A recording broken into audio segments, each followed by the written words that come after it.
আর এবার যে খবরের দিকে নজর রাখবো, নিউ টাউনের সিবিআই দপ্তরে পানিহাটির প্রাক্তন তৃণমূল বিধায়ক নির্মল ঘোষ আরজিকর মেডিকেল কলেজে চিকিৎসক ধর্ষণ খুনের মামলায় হাজিরা দিলেন তিনি। নিউ টাউনের সিবিআই দপ্তরে পানিহাটির প্রাক্তন তৃণমূল বিধায়ক নির্মল ঘোষ তিনি হাজিরা দিয়েছেন। ছবি তুলে ধরেছি আপনাদের সামনে। এই মুহূর্তে সরাসরি চলে যাব আমাদের প্রতিনিধি প্রকাশ সিনহার কাছে। প্রকাশ, কি খবর এই মুহূর্তে? দেখো, আমরা রয়েছি নিউ টাউনের সিবিআই দপ্তরের সামনে, এনবিসিসি বিল্ডিং, এবং এই বিল্ডিংয়ের 10 তলা 11 তলায় সিবিআই দপ্তর। এবং যে এসআইটি গঠন করা হয়েছে, তোমার মনে থাকবে যে নতুন করে ফাইল খোলা হয়েছে আরজিকর ধর্ষণ এবং খুনের মামলায়। এবং ফাইল খোলার পরেই আমরা দেখলাম এসআইটির সদস্যরা গতকালই শ্মশান ঘাটে গেছিলেন, সেখানে কর্মীদের সঙ্গে তারা কথা বলেছেন। এবং আজকে সকালবেলা, যেটা সিবিআই সূত্রের খবর, পানিহাটির তৃণমূল কংগ্রেসের প্রাক্তন বিধায়ক নির্মল ঘোষ তাকে তলব করা হয়েছিল। এবং আমরা দেখলাম 10 মিনিট আগে নির্মল ঘোষ ঠিক এই গেট দিয়ে ভেতরে প্রবেশ করেছেন। এবং প্রবেশ করার পর বাঁদিকে যে সিবিআইয়ের দপ্তরের যে মেন গেট রয়েছে, সেই মেন গেটে নামেন এবং তিনি এই বিল্ডিংয়ের ভেতরে প্রবেশ করে যান। এবং তুমি দেখতে পাচ্ছ নির্মল ঘোষ তিনি ইতিমধ্যে এসে পৌঁছেছেন। তার জিজ্ঞাসাবাদের যে প্রক্রিয়া, সেই প্রক্রিয়া কিন্তু আর কিছুক্ষণের মধ্যে শুরু হবে। কিন্তু কেন নির্মল ঘোষকে তলব করা হলো?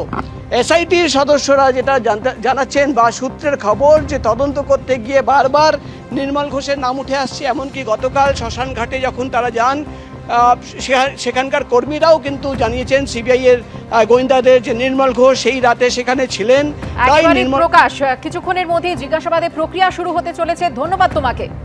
জাহাঙ্গীরের স্ত্রী এবং তার সঙ্গীদের নামে নতুন এফআইআর। ফলতা থানায় হামলা কাণ্ডে গতকাল রাতে নতুন করে এফআইআর রুজু করা হয়েছে। ভারতীয় ন্যায় সংহিতার একাধিক আইনের পাশাপাশি অস্ত্র আইনে মামলা রুজু করা হয়েছে এবার জাহাঙ্গীরের স্ত্রীর বিরুদ্ধে। বিস্ফোরক আইনেও রুজু হয়েছে মামলা।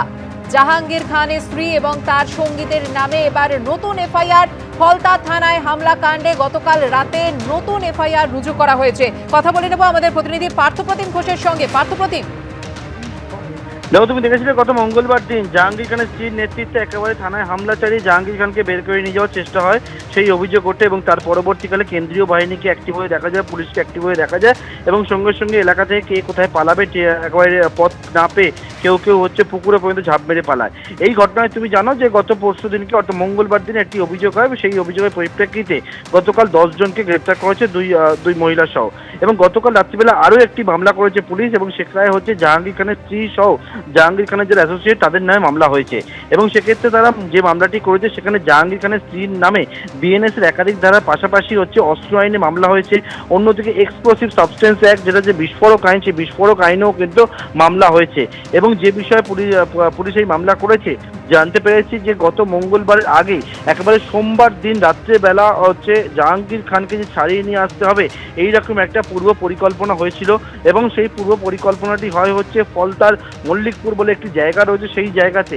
এবং সেখানে হচ্ছে বৈঠক হয়, বৈঠক করে ঠিক হয় যে একেবারে মঙ্গলবার দিন সকালবেলা থেকেই তারা কিন্তু জমায়েত করে থানার উদ্দেশ্যে রওনা দেবে। এবং জাহাঙ্গীর খান যেহেতু ফলতা থানায় রয়েছে, সেখান থেকে তাকে বাইরে বার করে নিয়ে আসবে, ছিনিয়ে নেওয়ার পর্যন্ত পরিকল্পনা ছিল বলে দাবি।